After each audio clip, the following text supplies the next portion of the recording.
A reader lives 1,000 lives before he dies. The man who never reads lives only one. Come into the reading room, all you lovers of language and literature. This is the place for those of us who believe that reading is essential as we seek to rise above the ordinary, and the reading room contains a host of extraordinary people, leading lights of the written word. Authors, literary critics, columnists and ideas people will tantalize your minds with their wordplay while discussing the ideas and worldviews that form our wonderful literary milieu. Come step into a world of magic, the place of undiscovered treasures, a room of reading.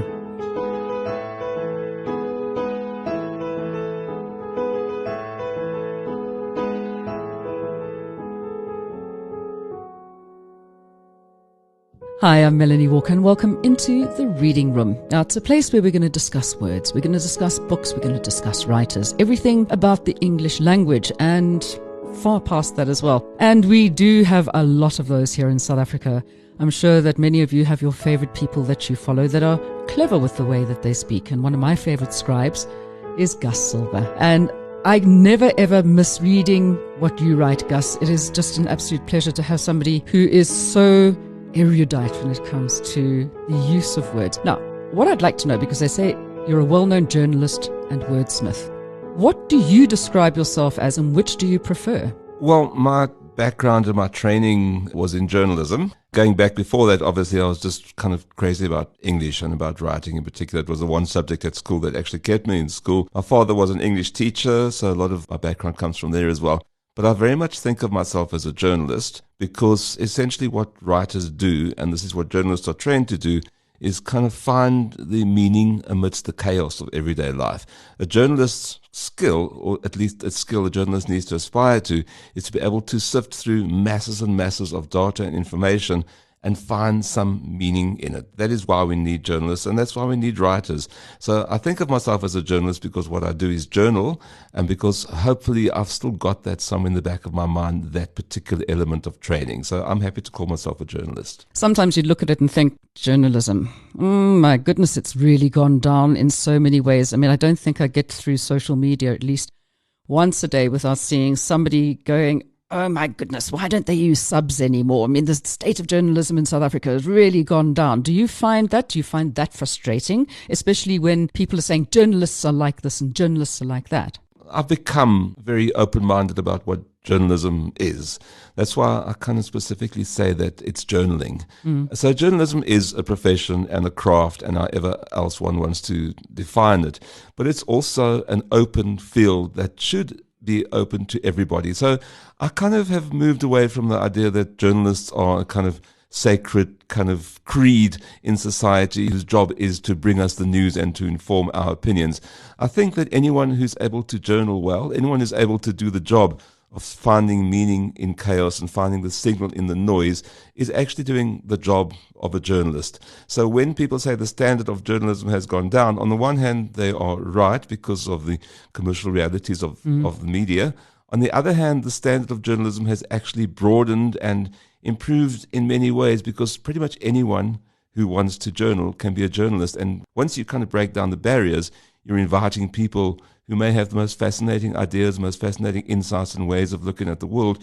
You're telling them to journal. So to me, journalism is still very vibrant and exciting. It's not what it used to be, but it's certainly kind of defining a new field for itself. Well, I think the difference would probably be as a journaler, you're writing stories, but as what they call the journalists these days are basically just news reporters. They're just taking the news and putting it out there, and there's nothing really behind it. Yeah. Well, one definite trend that's happening, and specifically in South African media, is that journalists are kind of being obliged to move into other fields of media. So journalists now have to be adept at recording video, they have to be adept at taking photographs, and they have to be adept at using social media. And sometimes you kind of get the feeling that a journalist's job has changed to become a kind of scribe of other people's thoughts. So you find a huge amount of writing in South African media is based on what so-and-so said on Twitter today. And the Twitter sphere, or tweeps, or to be used the more informal term, are saying such and such a thing. But that kind of, to me, it kind of demeans the journalist role. The journalist role is not simply to point you to what other people are saying. It's to find meaning in that. But then there's also the whole thing about on lazy journalists, because all they're doing is going onto Twitter and taking facts from there without actually even fact-checking a lot of the time and just putting stuff out there as gospel. That's right. There's all sorts of dangers attached to that. The primary one being that Twitter is a medium of the moment, whereas journalism is a medium that needs to kind of put some thought into whether or not things are accurate. People who tweet don't have that to worry about at all. And when journalism starts straying into that field, it starts getting dangerous. Also, anyone who uses social media, anyone who uses Twitter, will find very little of value in newspaper reports on what people said on Twitter, because it's already old news to them. So journalists today, I think, have to add a huge amount of value to what's going on social media. They need to go beyond that. They either need to find a way of interpreting it, or they need to kind of be more multimedia in their thinking than simply writing what's already appeared on other platforms. It's difficult to find anything of actual value on Twitter these days as well. I mean, it really has become a bit of a cesspit, quite honestly. That's right. Well, you know, I think one thing about Twitter, and I'm a big fan of Twitter, and Twitter is categorized as a kind of toxic swamp. At the same time, there's another aspect of Twitter, and that is that there's this term in journalism, widely used in journalism schools, the public sphere. So Twitter is the new public sphere. It's what in the 17th century people used to gather in coffee shops and talk about what was going on around them. So Twitter is essentially this huge big coffee shop. The big difference is that in coffee shops typically people don't throw cups of coffee at each other. They generally have more civilized conversations. But the toxic part of Twitter I found quite fascinating. I don't delve into it much. I don't kind of personally kind of swim in that swamp, but I do find fascinating the way people react so quickly and the way tempers flare. It's partly because of the concentrated nature of the medium. But some of the best people I've encountered since Twitter launched in 2007, people I've never even met, but people whose opinions I value, people whose wit I value, and people whose kind of humanity I value a lot, are people I've met on Twitter. So to me, Twitter is these people. And it's all the rest of them. But it's a huge big mix, and it's really a mirror of the society we live in. We're a toxic society in many ways, but we're also a very good society with a lot of humanity at the core. I suppose you can just, decide I don't like what they're saying and just unfollow them, which is a great thing. I mean, there's certain people over the years that I followed, like Grey Sky Thinking, was a brilliant tweeter. 50 Shades of Grey. Yes. Grey seems to have a thing through all the stuff, but like really clever. And I loved it when it was 140 characters, and it was so encapsulated. It's like writing a story in 55 words. That's right. Yeah. Now, Twitter is, aside from everything else, Twitter is a writer's, I wouldn't say best friend maybe, but it's a writer's kind of challenge. It's what can you say of meaning and value in now 280 characters. So in that way, from a pure writer's point of view, Twitter is very valuable because a big part of what writing is all about is concentrating your thoughts and trying not to ramble. Twitter kind of forces you to think in short bites. And paradoxically, because short, sharp bites are associated with anger as well, Twitter therefore becomes a platform for people to yell at each other. But it's a very manageable platform. I prefer muting. If there's someone who's kind of for some other reason irritating, I'd far rather just mute them than block them. Muting is like, in the Superman comics, you send someone off to the forbidden zone or whatever it's called. Oh, come on, no, it's rugby, okay? You're off to the sin bin for 10 minutes, okay? He's red carded. Exactly. There we go. Yeah. Except they don't know that you've done it, so that's the only problem. That's right. Yeah. But however, there's something nice about that. It's kind of passive aggressive, It's, I'm going to put you on mute, but if I feel like inviting you into my space again, I will do so. Whereas blocking someone is quite final.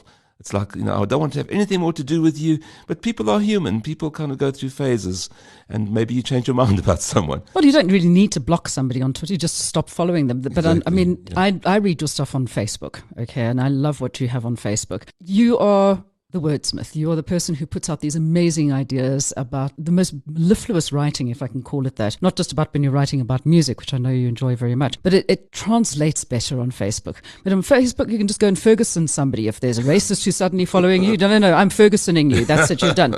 Or you can mute them, like, see less or hear less from Yes. so-and-so for 30 days, which is That's great. right. Yeah. And it can be quite peaceful because some people become rather vociferous. Which do you prefer? I mean, do you like writing short, or, I mean, are you the person who likes to expand upon all the ideas? Well, for a long time, I didn't actively use my Facebook account at all. I had a perception that Facebook was just a place where you went to catch up with what your school friends were doing since you left school, and a platform to kind of share family photos, and that wasn't of huge interest to me. But then I discovered that there's something about Facebook as an unmoderated platform for longer form stories and longer form kind of mini essays, really. Yeah. And what I like about Facebook, which is very different to kind of journalism in its traditional sense, is it's instant and it's unmediated. So I can think of something and I can post it on Facebook. I can remove that post. I can edit that post, which is something you can't do on Twitter. The feedback is instantaneous. The connection is very different. You know, in journalism, you're very lucky if somebody actually kind of even, first of all, if they read your story, it's great, but you don't often know that.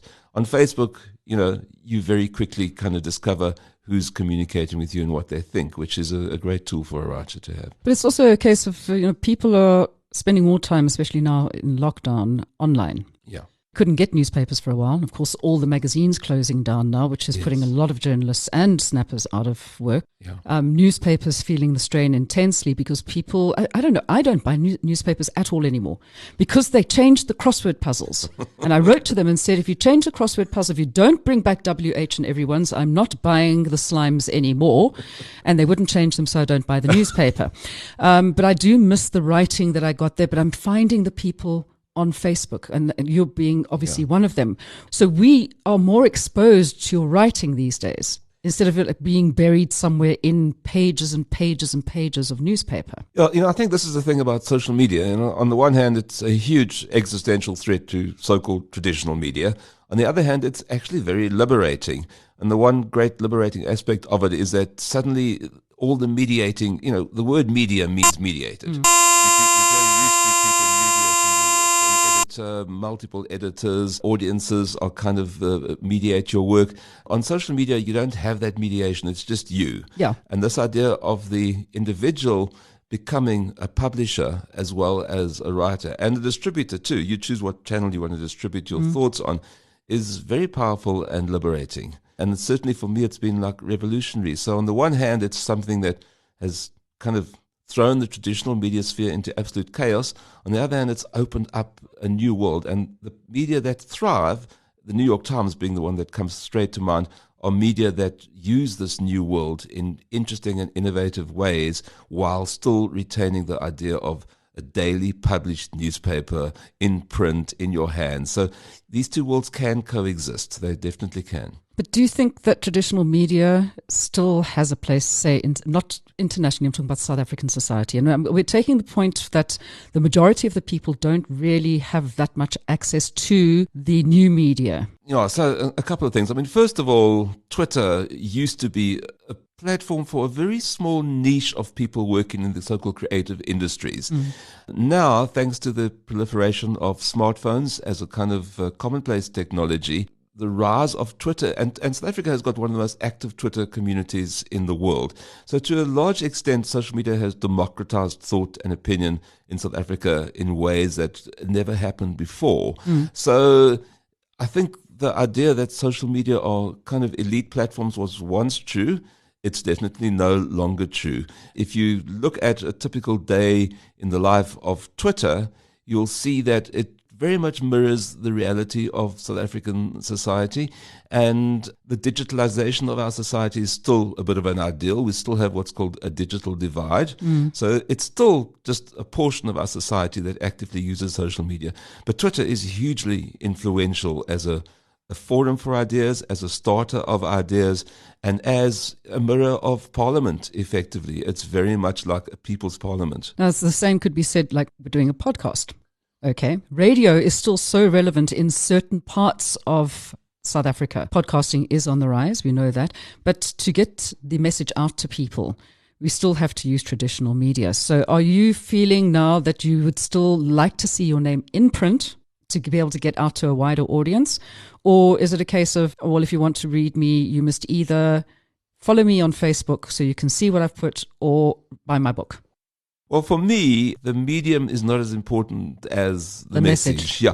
So when I started in journalism, it was a huge kick, a huge thrill to see my byline in the paper. And when I started in journalism in the old school days, a byline was not something you were automatically granted. It was actually a kind of privilege, and was a sign that the editor was pleased with your work. So you weren't a staff writer. Yeah, exactly. Yeah, I worked on the Star, and for a long time I was staff reporter or staff writer, which is very demoralizing. It's like a generic. And then suddenly you see your byline in the paper and it really means something. But I think we now live in a far more kind of elastic age of media, and I don't care whether I pick up a book made of paper, or whether I pick up a newspaper, or whether it's something online, or whether it's a podcast, as long as the idea and the message is good. I think that you have a kind of multilateral, multidisciplinary view of what media are. And then it doesn't matter. I know people still say, and you hear this a lot, yes, but I love books because you can feel them in your hands and they have a good smell about them.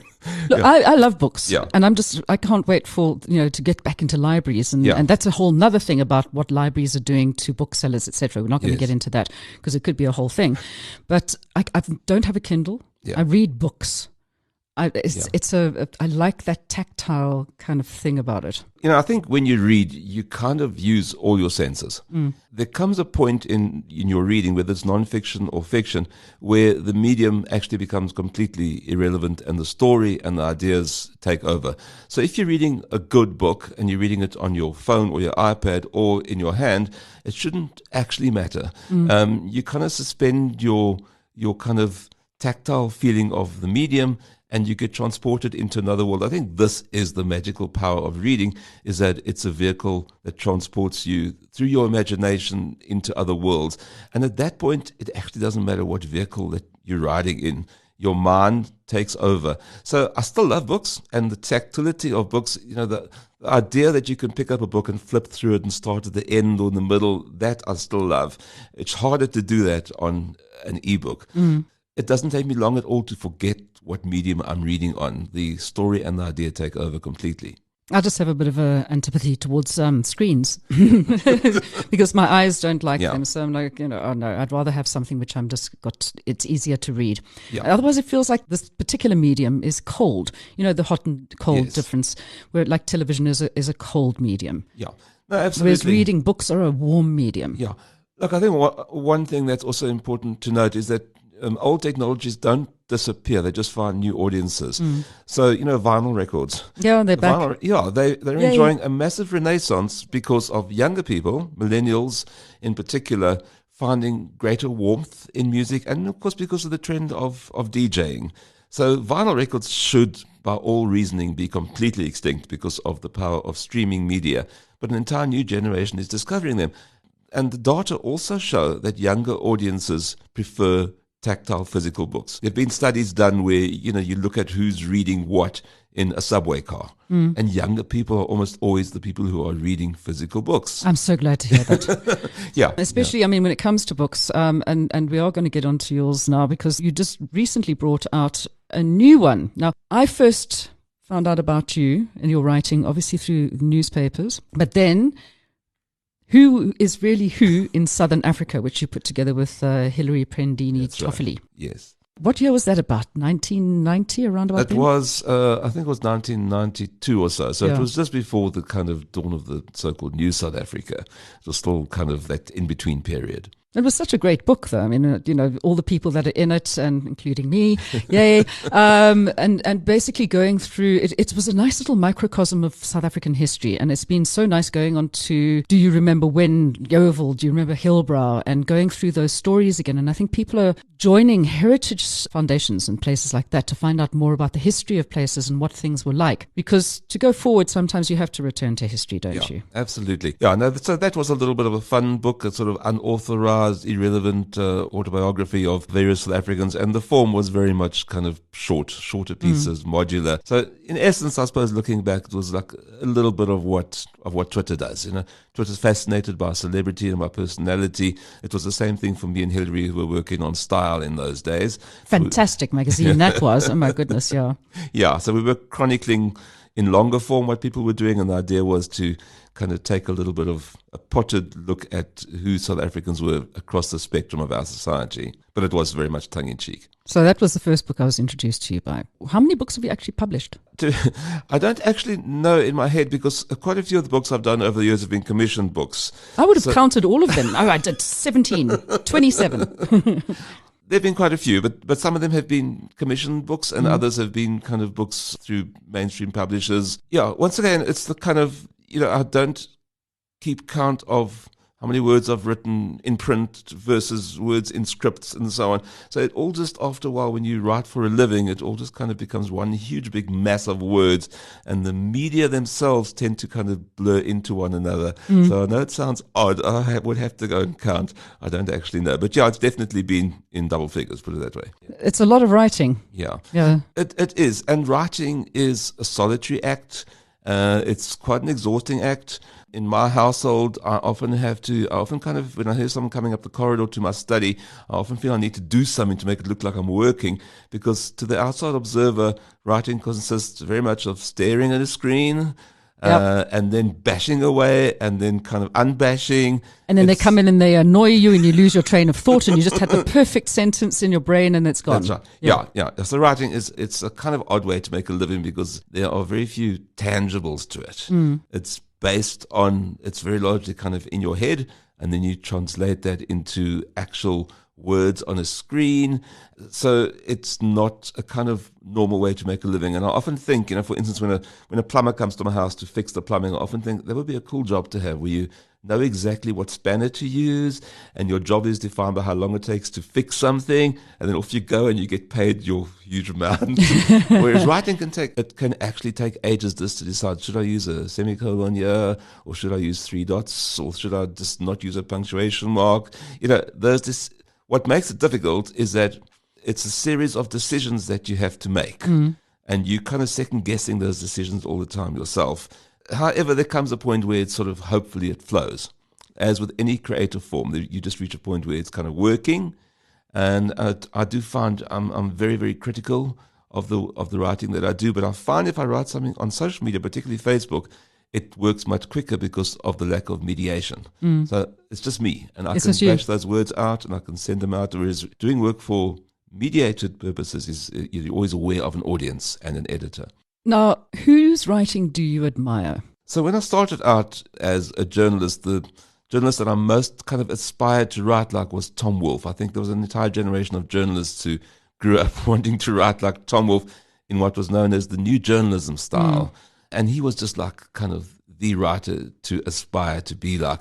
Over the years, I've kind of moved away from kind of modeling myself, I suppose, on the writings of journalists, and far more into the way essayists write. So I can pick up a book by George Orwell and marvel at the way he puts words together in his essays and how he puts thoughts together. And of course, he was a journalist originally, but a lot of the work that I read almost exclusively nonfiction, actually. And I read a lot of work by essayists who write shorter form pieces, and who somehow kind of capture the tenor of the times through what they're writing. There's a lot of fiction writers I also admire. William Styron is one of my favorites, the guy who wrote Sophie's Choice. But I read a huge amount. I read a very eclectic amount of work. Often I'll be reading several. This is one advantage of reading ebooks. You can read several books at the same time and just go back and forth between them with great ease. But yeah, so Tom Wolfe and journalists in general, Vanity Fair journalists, and Hunter Thompson sort of, but not as much as Tom Wolfe. But the idea that as a journalist you could write something novelistic and cinematic was what appealed to me very much. So do you have any actual books on your bedstand at the moment? We always want to know who's got what next to their beds. I don't really have any physical books at all on my bedstand. I certainly have physical books in the house. My house is absolutely full of books. But in terms of what I'm reading, it's almost always what I've recently kind of found online and what I'm reading on my phone. I read a lot of so-called kind of popular science, the kind of books that Malcolm Gladwell writes.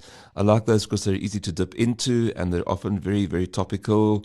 So a lot of the books I read are kind of books of what's happening at the moment. And in fact, Melanie, you were saying earlier on language and words. A lot of the books that I read are actually books about language and words and how our society revolves around them. I find that topic fascinating. Bill Bryson, when he brings those books out to me, he's just absolutely brilliant. Now, getting on to ebooks again, of course, and it's not actually an ebook that you've brought out, is it? Electric Graffiti? Yeah, it does have an ebook form, but it's a hardcover. Yeah, yay! Yeah, I'll add it to my collection.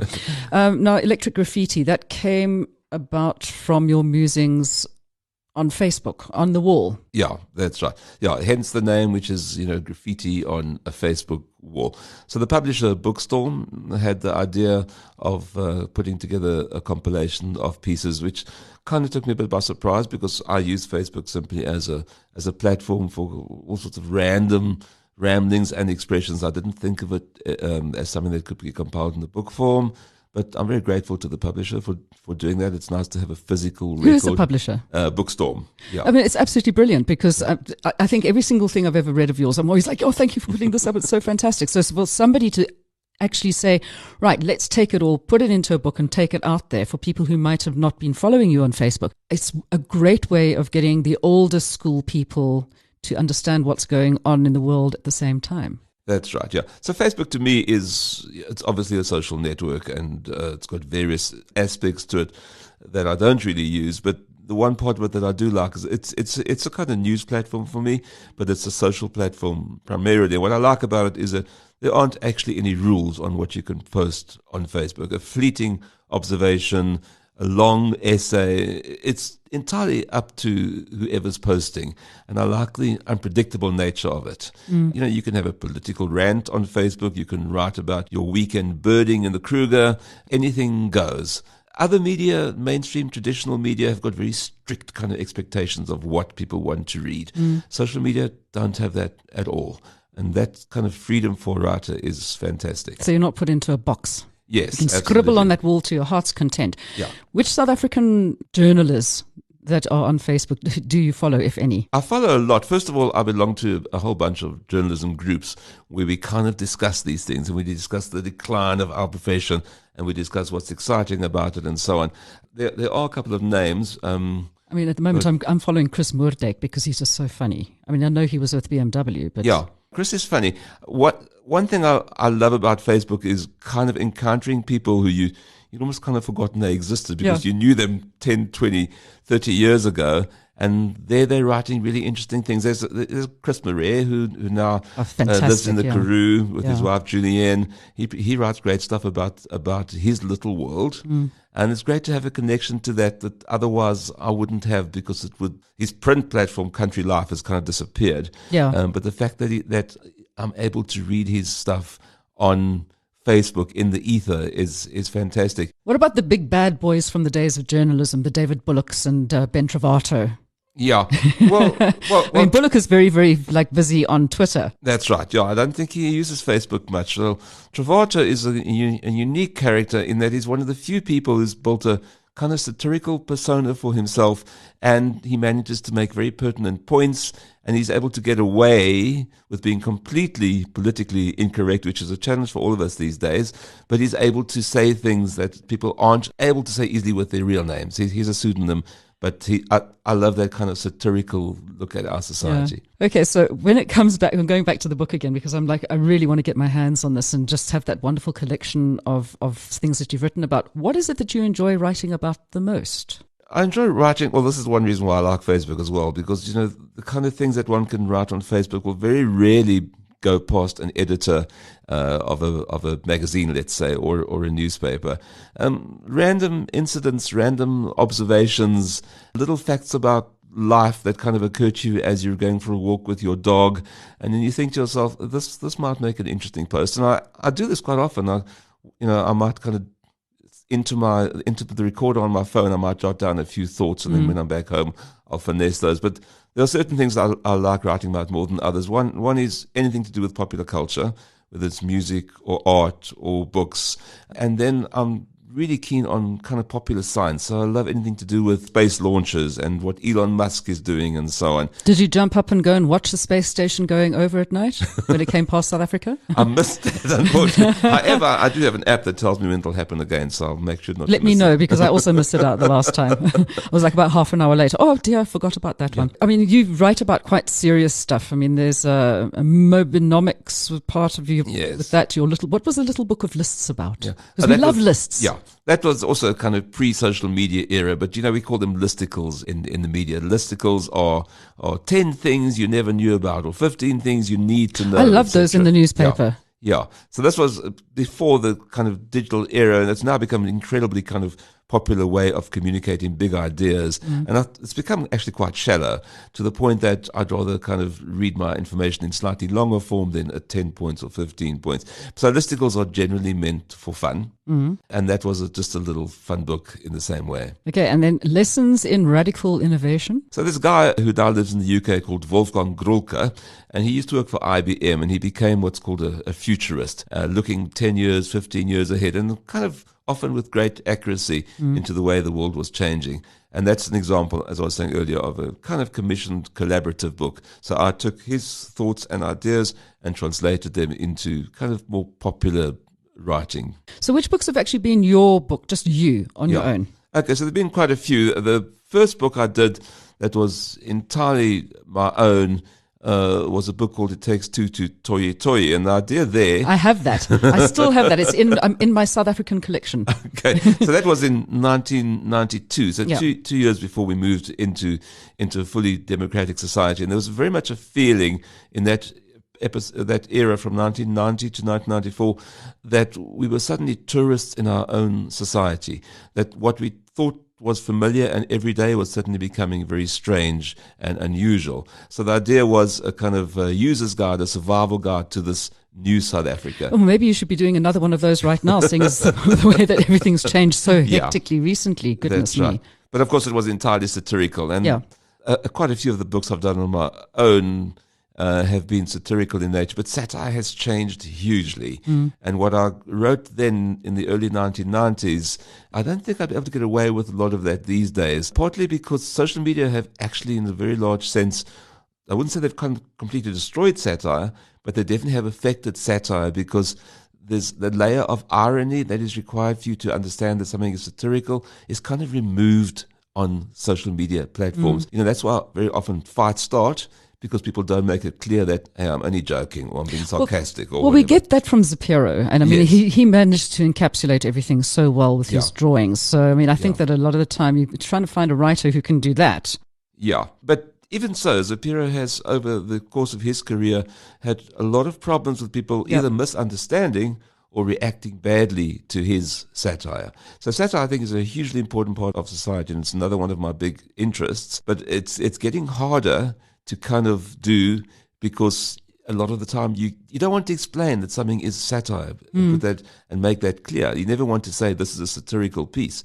You want it to be understood for the fact that it is satirical. Well, the fact that you have to explain what satire is to somebody, first of all, is really not, not what as you soon want as to you be start doing. explaining it, it loses its satirical everything. edge. But it's still a huge interest of mine. A lot of what I read online and a lot of what I read in books is in some way or other satirical in nature. Okay, so now you writing for anybody at the moment? I'm doing a huge amount of writing. My writing tends to be in all sorts of other fields. I do a lot of script writing. I do a lot of writing work. I call it my main job as a writer, and I'm kept very busy by it. Is essentially what a writer does, which is to take big ideas and realms of information and translate them for people to understand, whether it's online. Encapsulate it well. So we live in an odd time of history where more and more writers are required to explain things, and more traditional vehicles for writers are disappearing by the day. So writing is still very important in society. It's not in any way endangered, and writers are still very important in getting ideas across, but the platforms and the media are changing hugely. Now, you're script writing for what? For TV? I mean, obviously not talking about making a script for a feature movie. Yeah. So over the years, I have been involved with on several movie projects. The movie industry at the moment is pretty much in limbo, but there have been periods where it's been very busy. And I've worked on, for instance, a lot of projects with Leon Schuster over the years. So my ventures into script writing in the movie field have tended to be in the humor field. A couple of horror movies as well. But, once you decide... And a song? Yes, absolutely. Yeah, once you decide that you're a writer, or once it gets decided for you that you write for a living, you have to kind of broaden your boundaries and you have to take on absolutely anything. So if someone says, I need a 3-minute song for a corporate event, can you write the lyrics? You don't want to say, no, I can't do that. You say, yeah, sure, of course I can do it. I can write anything. What do you want me to write about? And I'll write about it. Absolutely, yeah. Exactly. So the freedom that comes with kind of being a writer for hire also gives you a responsibility to broaden your horizons and not just write one kind of thing. What have you enjoyed writing the absolute most? What piece of writing are you most proud of? I think of the books that I've done over the years, I mean, the ones that I kind of look at and I feel I enjoyed doing those were very much the satirical books, partly because they're kind of fixed in place at a certain point in society, and hopefully they still have some relevance because although times change, the nature of politics doesn't change. The nature of our incredibly crazy and fraught society doesn't change. And there's something about looking at things through a satirical lens that gives you a huge degree of freedom. But I also like writing about technology and writing about business. And a couple of books that I've done through GIBS, the Gordon Institute of Business Science. I did 2 books for them on social entrepreneurs. And I found that very interesting because a huge amount of what we read in our society is like extremely kind of negative and actually quite kind of depressing. And these were stories of people who were doing amazing work in the social sphere. In other words, entrepreneurs, but their primary impulse and their primary kind of goal is to build a better society in some way, very idealistic. And I love kind of finding those stories. They're under the radar. They're not famous people, but stories of people who are doing interesting things in society. Those kind of things I love. I just love the journalism part of me is like interviewing people, finding out their stories, finessing their words into accessible writing. And there's just something about it that kind of, I suppose in a way it's kind of feel-good writing. So it's different to satire. Satire is not meant to make you feel good. It's meant to challenge you and that little needling underneath the skin. Yeah, put a needle in, possibly offend you. Yeah. When you write for a living, when it's your job, you tend to have multiple personalities and you move from one to the other.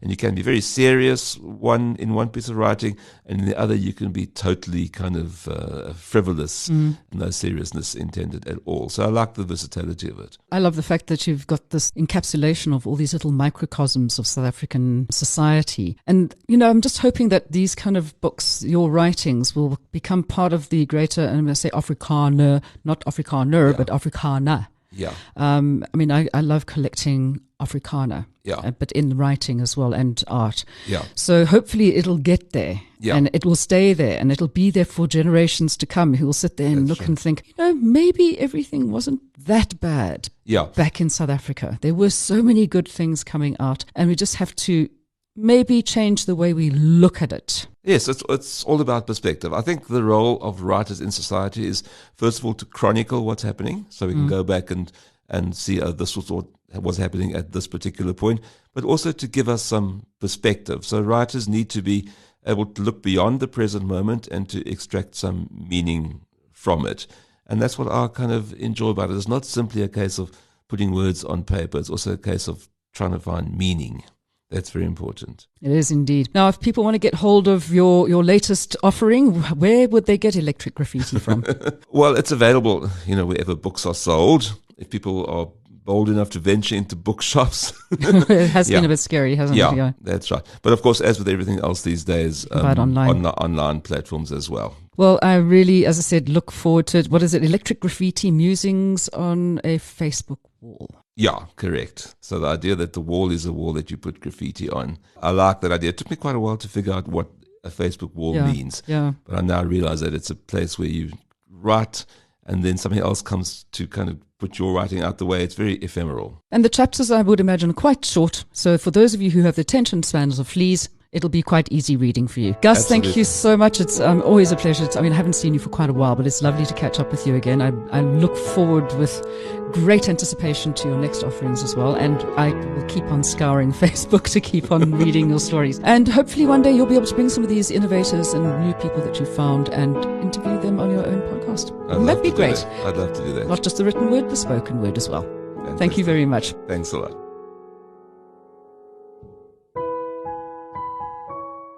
You've been listening to another production from Solid Gold Podcasts.